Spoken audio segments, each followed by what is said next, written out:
Hi dear student, welcome to my channel. आप सभी लोगों का हमारे इस चैनल पर स्वागत है। आज का हमारा ये प्रैक्टिस सेट जो है वो मिसलेनियस क्वेश्चन इसमें आपको देखने के लिए मिलेंगे। क्वेश्चन नंबर फर्स्ट, बच्चों में अस्थमा का अटैक सामान्यतः के कारण होता है। अस्थमा यह एक आपका सांस से संबंधित बीमारी होती है। इसमें जो बच्चा है उसका जो लंग्स है वो प्रभावित होता है। ठीक है, तो बच्चों में जो अस्थमा का अटैक होता है वो किस कारण आपका होता है?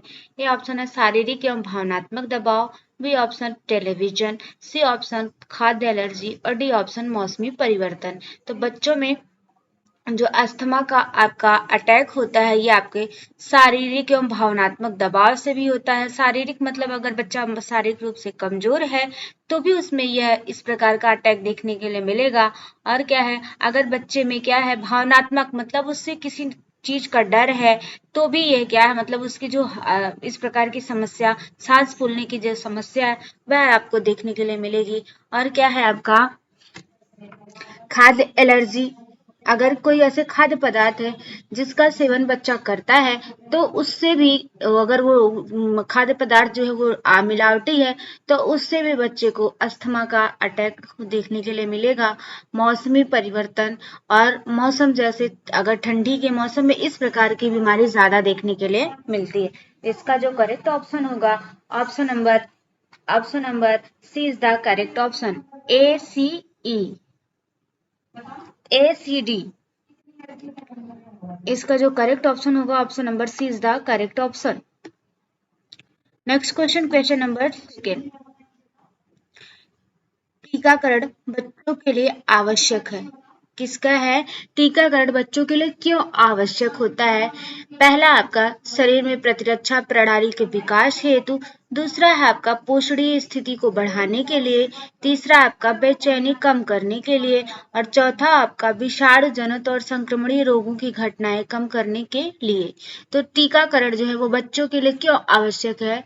शरीर में प्रतिरक्षा प्रणाली के विकास हेतु, शरीर में ये टीकाकरण के माध्यम से जो बॉडी है उसमें उसकी प्रतिरक्षा प्रणाली, दैट मीन्स उसकी इम्यूनिटी पावर को क्या किया जाता है, बूस्ट किया जाता है। उसमें ऐसे तत्व होते हैं जो बालक की जो है वो बच्चों में प्रतिरक्षा प्रणाली को इसकी मजबूत करते हैं। बेचैनी कम करने के लिए, जी नहीं, इसका ये नहीं होगा, बेचैनी नहीं। ठीक है, क्या है, विषाणु जनित और संक्रमणीय रोगों की घटनाएं कम करने के लिए टीकाकरण की प्रक्रिया इसीलिए की जाती है कि विषाणु जनित जैसे जो संक्रमण से फैलने वाली आपकी रोग है या संक्रमण से होने वाले जो आपकी घटनाएं हैं, इस प्रकार के घटनाओं से शिशु को या बच्चे को बचाया जा सके, तो इसके लिए भी टीकाकरण का प्रयोग किया जाता है। इसका जो करेक्ट ऑप्शन होगा मतलब इसका पहला और चौथा ऑप्शन बिल्कुल सही है। टीकाकरण का यही उद्देश्य, ये वाला ऑप्शन बिल्कुल आपका सही है। पहला और चौथा ऑप्शन बिल्कुल आपका सही है। इसका जो करेक्ट ऑप्शन होगा ऑप्शन नंबर पहला और चौथा बिल्कुल सही है। बाकी पोषणीय स्थिति को बढ़ाने के लिए इसमें टीकाकरण का कोई मतलब ही नहीं होता। बेचैनी कम करने के लिए इसमें भी टीकाकरण कोई मतलब नहीं होता। तो इसका पहला और चौथा ऑप्शन जहां भी होगा पहला और चौथा कहीं है ही नहीं, तो इसी को हम क्या करते हैं, इसमें से किसी को हम चौथा बना लेते हैं। ठीक है, तो बी ऑप्शन हम इसको क्या है 4 कर लेते हैं। इसका जो करेक्ट ऑप्शन होगा option number B is the correct option.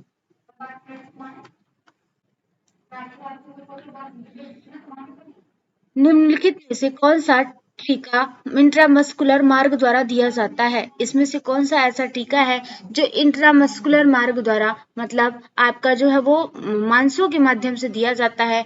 A option आपका खसरा है, बी ऑप्शन आपका MMR है, सी ऑप्शन आपका BCG का है और डी ऑप्शन आपका DPT का है। तो जो खसरा का टीका होता है यह इंट्रामस्कुलर मार्ग के माध्यम से दिया जाता है। इसका जो करेक्ट ऑप्शन होगा option number A is the correct option. Next question, अभिकथन है एक वर्ष की आयु के अंतर्गत बच्चे का मृत्यु का प्रमुख कारण अचानक शिशु मृत्यु सिंड्रोम है। रीजन क्या है? विकासशील देशों में बच्चे अपने माता पिता के साथ एक ही कमरे में सोते हैं और इसके परिणाम से दम घुटता है। अभिकथन है एक वर्ष की आयु के अंतर्गत बच्चे की मृत्यु का एक प्रमुख कारण अचानक शिशु मृत्यु सिंड्रोम है। 1 वर्ष की आयु के अंतर्गत, मतलब ऐसा जो शिशु होता है, जो 1 वर्ष का शिशु, एक क्योंकि 1 वर्ष की अवस्था जो शिशु की वो काफी खतरनाक अवस्था होती है, इसे खतरनाक उम्र के नाम से भी जाना जाता है। इसमें शिशु में अनेक प्रकार के संक्रमण जो है वो देखने के लिए मिलते हैं। जरा सा भी शिशु क्या होता है, अगर संक्रमण के संपर्क में आता है तो शिशु उससे प्रभावित हो जाता है। तो इस वर्ष की आयु के अंतर्गत बच्चों में इस प्रकार का संक्रमण देखना, अगर समय पर इनका इलाज नहीं होता है तो इनके डेथ का कारण भी बन सकता है। रीजन क्या है, विकासशील देशों में बच्चे अपने माता पिता के साथ एक ही कमरे में सोते हैं और इसके परिणाम स्वरूप ऐसा नहीं है बच्चे माता पिता के साथ सोते हैं तो कमरे में दम नहीं घुटता। इसका जो करेक्ट ऑप्शन होगा ऑप्शन नंबर असेसन तो बिल्कुल सही है, बट रीजन इसका गलत है। ठीक है, इसका जो करेक्ट ऑप्शन होगा option number C is the correct option. Next question, question number 5। Immunoglobin जो शिशुओं में एलर्जी के लिए उत्तरदायी है, इनमें से क्या है? इम्यूनोग्लोबिन जो शिशुओं में एलर्जी के लिए उत्तरदायी है, इनमें से क्या है? आईजीएम है, आईजीई है, आईजीजी है, आईजीडी है। तो इम्यूनोग्लोबिन जो शिशुओं में एलर्जी के लिए उत्तरदायी है वह आपका क्या है? तो वह जो आपका है वह आपका आईजीई है।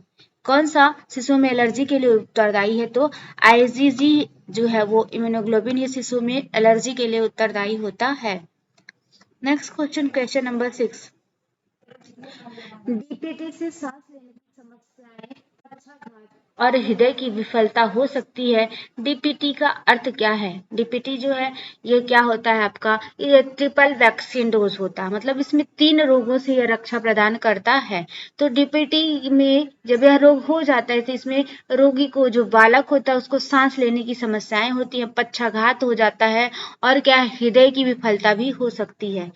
तो ये किस रोग, डीपीटी का अर्थ क्या है? डिप्थीरिया, पर्टुसिस और टिटनेस है। ए ऑप्शन डिप्थीरिया, पर्टुसिस और टॉक्सिन है। बी ऑप्शन डिप्थीरिया, पर्टुसिस और टिटनेस है।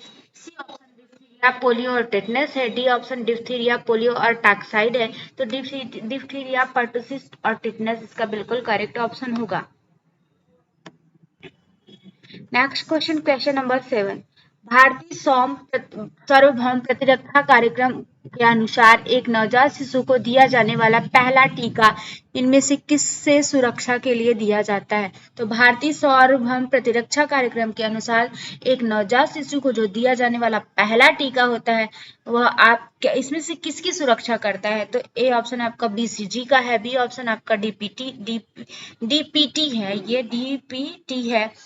सी ऑप्शन आपका पोलियो है, डी ऑप्शन खसरा है। तो भारतीय सार्वभौम प्रतिरक्षा कार्यक्रम के अनुसार नवजात शिशु को दिया जाने वाला जो पहला टीका होता है यह बीसीजी का टीका होता है। इसे बैसिलस कॉलमेट ग्यूरिन के नाम से जानते हैं और ये जब शिशु जन्म लेता है तो शिशु जन्म लेने के 24 घंटे के अंदर ही इस टीको को दिया जाता है, जिससे शिशु को तपेदिक से बचाया जा सके।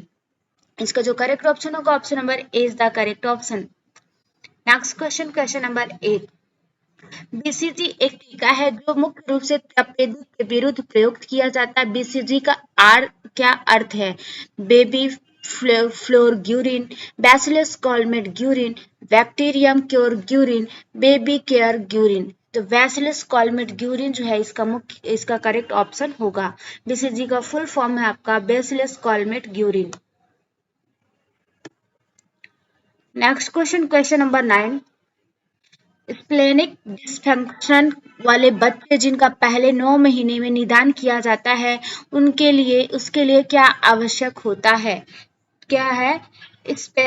स्प्लेनिक डिसफंक्शन वाले बच्चे जिनका पहले 9 महीने में निदान किया जाता है उसके लिए क्या आवश्यक होगा? ए ऑप्शन आपका इन्फ्लुएंजा का टीका, बी ऑप्शन आपका हिबमेंसी का टीका, सी ऑप्शन आपका बीसीजी का टीका और डी ऑप्शन आपका डीपीटी का टीका। इसका जो करेक्ट ऑप्शन होगा ऑप्शन नंबर इसका जो करेक्ट ऑप्शन होगा option number D is the correct option. DPT का जो टीका है यह 9 माह के शिशुओं के लिए निदान के लिए दिया जाता है। इसका जो करेक्ट ऑप्शन होगा option number D is the correct option. Question number 10। स्वास्थ्य के लक्षण निम्न में से कौन कौन से हैं? ठीक है, स्वास्थ्य के लक्षण निम्न में से कौन सा है?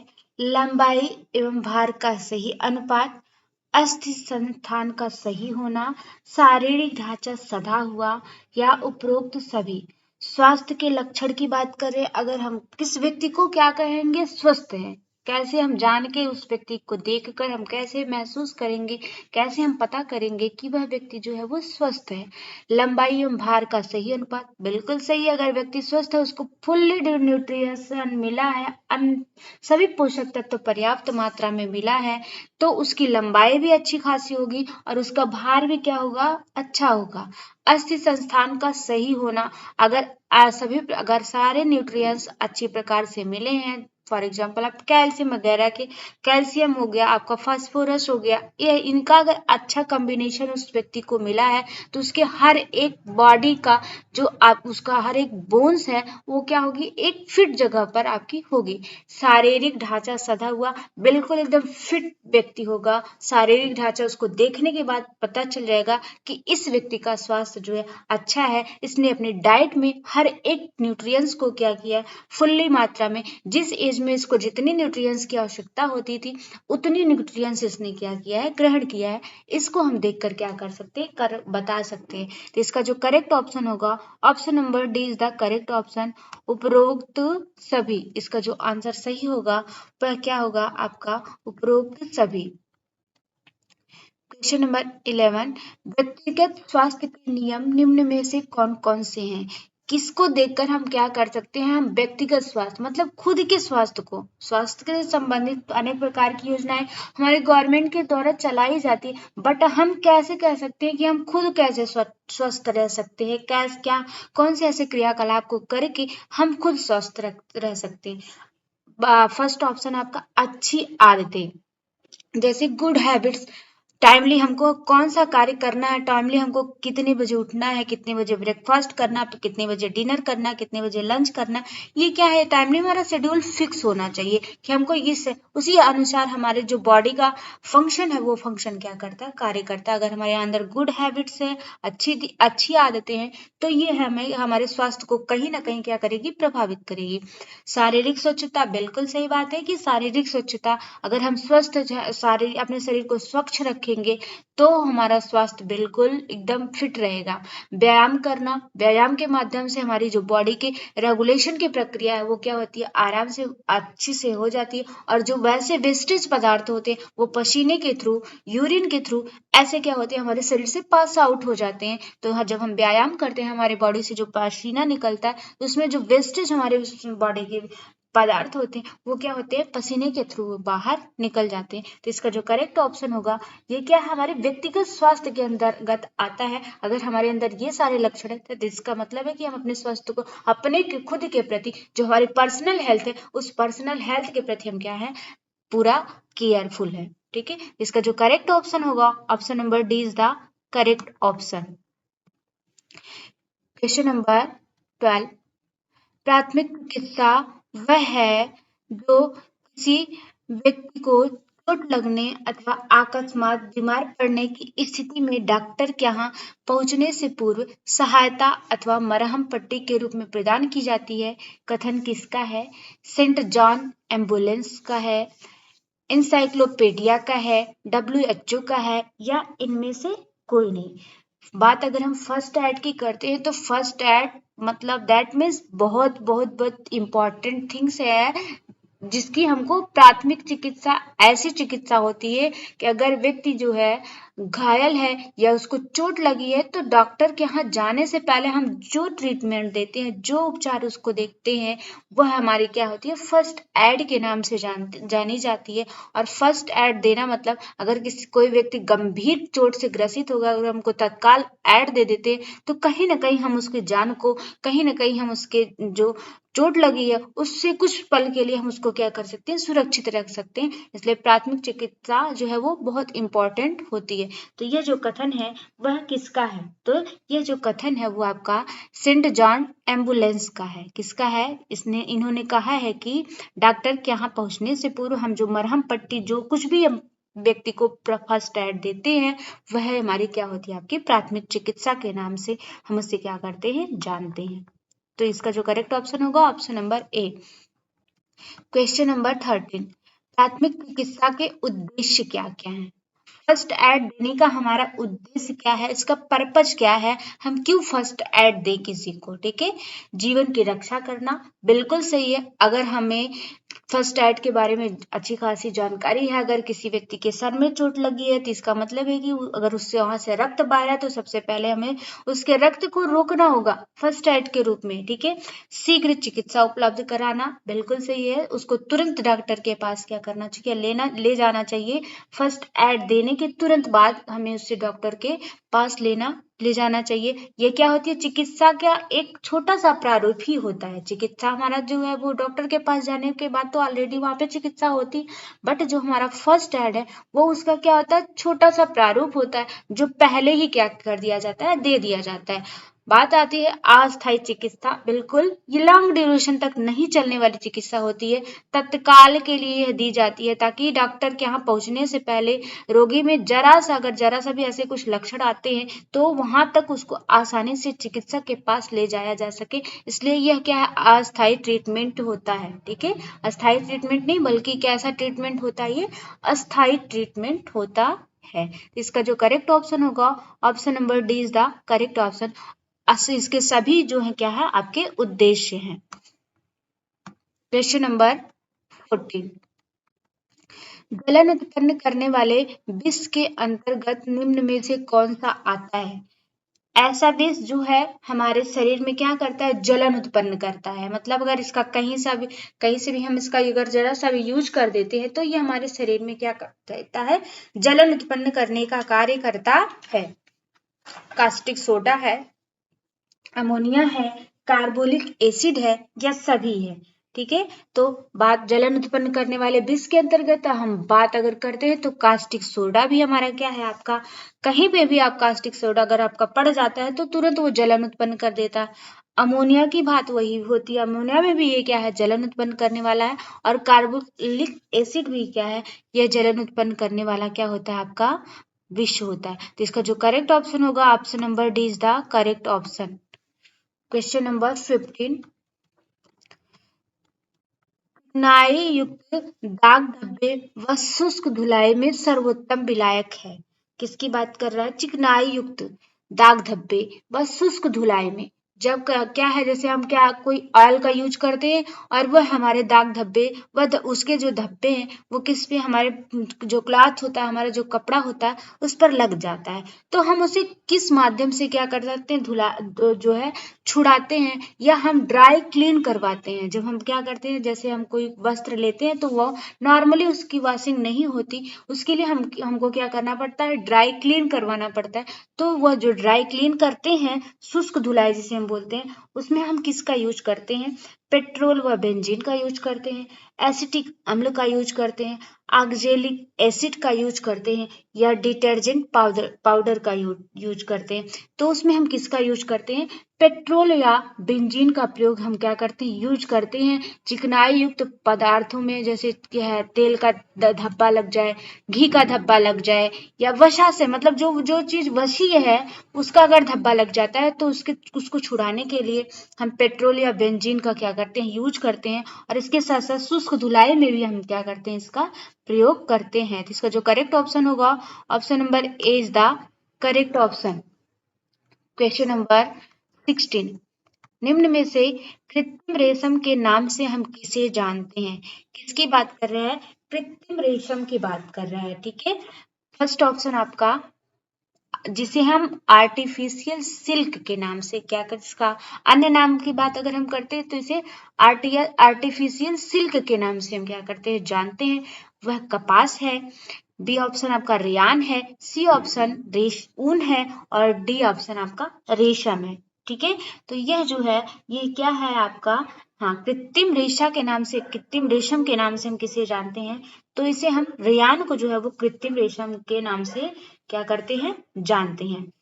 यह जो होता है वो किसका बना होता है, सेलुलोज का बना होता है। ठीक है, रेयान जो होता है सेलुलोज का बना होता है। और यह क्या होता है, कपास के पौधों की कोशीय दीवार, जो हमारा कॉटन का प्लांट्स होता है उसकी जो कोशिकाएं होती, कोशीय दीवारों से क्या होता है, इसका निर्माण होता है। ठीक है, इसको हम कपास की कोशीय दीवारों से क्या करते हैं, तैयार करते हैं। तो इसका जो करेक्ट ऑप्शन होगा, option number A is the option number B is the correct option. रियान इसका बिल्कुल करेक्ट ऑप्शन होगा। क्वेश्चन नंबर 17, परनीसियस रक्ताल्पता किसकी कमी से होती है? कौन सी रक्ताल्पता की बात कर रहा है? परनीसियस रक्ताल्पता की बात कर रहा है। ठीक है, विटामिन ए है, विटामिन बी है, विटामिन B12 है, विटामिन सी है।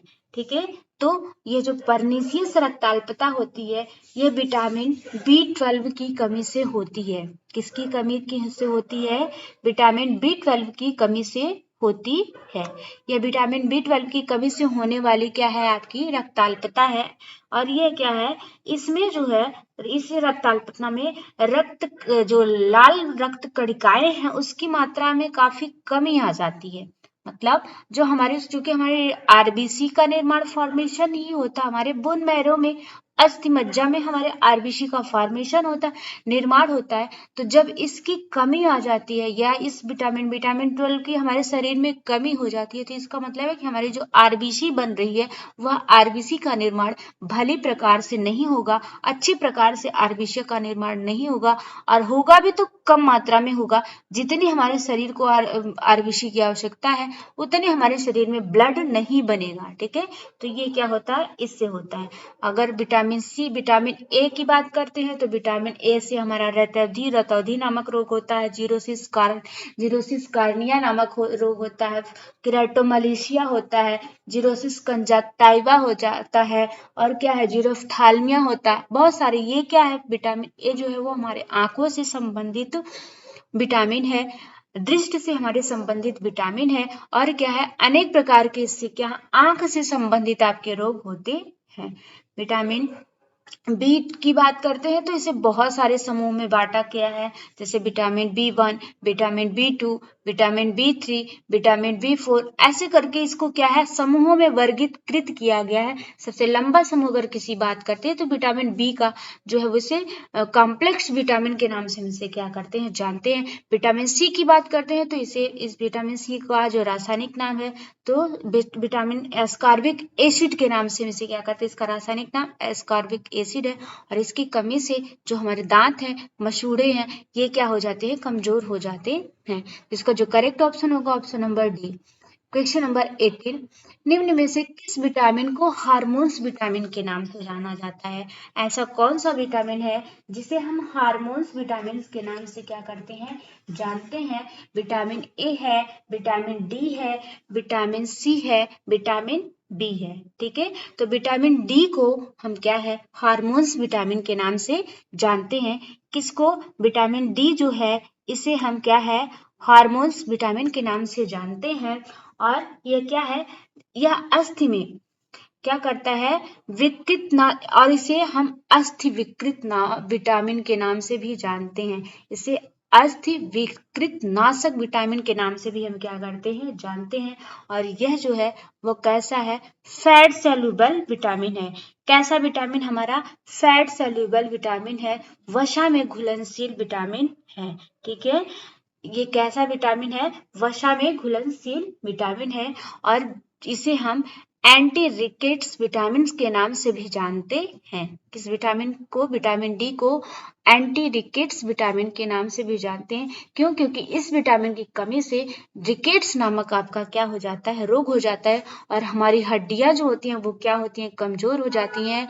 इसका हम ज्यादा से ज्यादा अगर हम इस जानते हैं तो इसको हम क्या करते हैं? सूर्य की किरणों के माध्यम से जो है हमारे वसा की, जो हमारे बॉडी की जो लेयर होती है 7D हाइड्रो कोलेस्ट्रॉल की, वहां से इसको क्या है? जब सूर्य का प्रकाश उस पर पड़ता है तो ये तुरंत कन्वर्ट हो जाता है किसमें? विटामिन डी के रूप में। ठीक है, इसका जो करेक्ट ऑप्शन होगा option number B is the correct option.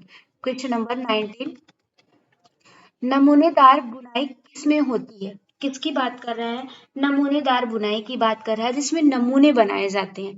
जेफार्ड बुनाई है, स्विवेल बुनाई है, लेपेट बुनाई है, डॉबी बुनाई है। ठीक है, तो नमूनेदार बुनाई के नाम से हम डॉबी बुनाई को जानते हैं। किस बुनाई को जानते हैं? डॉबी बुनाई को हम नमूनेदार बुनाई के नाम से क्या करते हैं?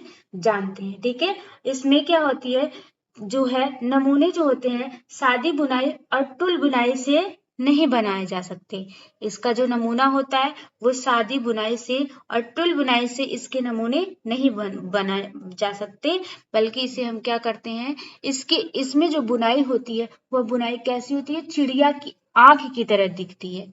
जैसे चिड़िया की आंख दिखती है, थोड़ी सी उभरी उभरी होती जो होती है, तो वो क्या होती है, इसमें डिजाइन बनती है। जिस प्रकार से चिड़िया की आंख को हम देखते हैं तो वैसे उसी प्रकार से इसमें क्या है, डिजाइन का उभार होता है, जिसके कारण हम इसे क्या बोलते हैं, डाबी बुनाई के नाम से या चिड़िया की आंख वाली बुनाई के नाम से क्या करते हैं, इसे हम जानते हैं। क्वेश्चन नंबर 20, विनिंग क्या है? विनिंग क्या है?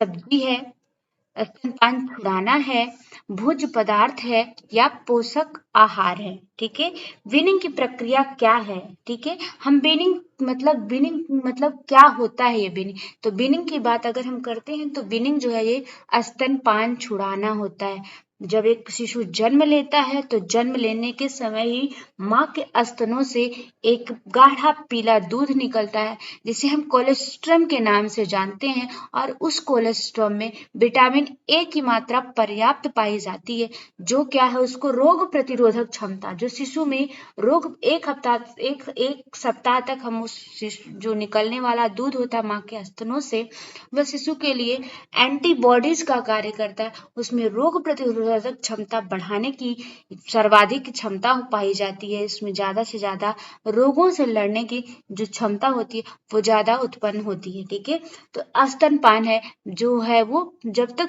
नवजात शिशु 4 मंथ का नहीं हो जाता तब तक माँ के स्तनों पर, माँ के स्तन से जो निकलने वाला दूध होता है उसी पर निर्भर होता है।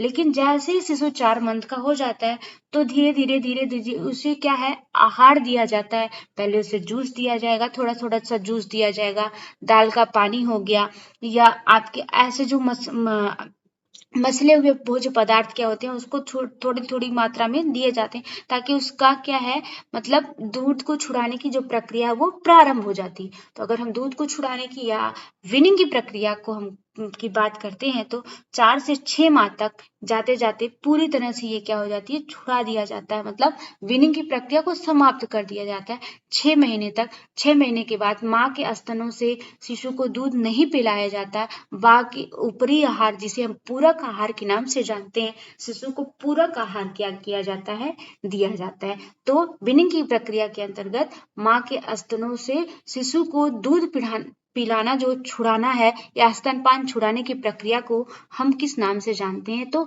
इसे हम विनिंग के नाम से क्या करते हैं, जानते हैं। ये रहे हमारे आज के 20 क्वेश्चन। नेक्स्ट सेशन में फिर हम आपसे मिलते हैं, तब तक के लिए thank you so much for watching this video.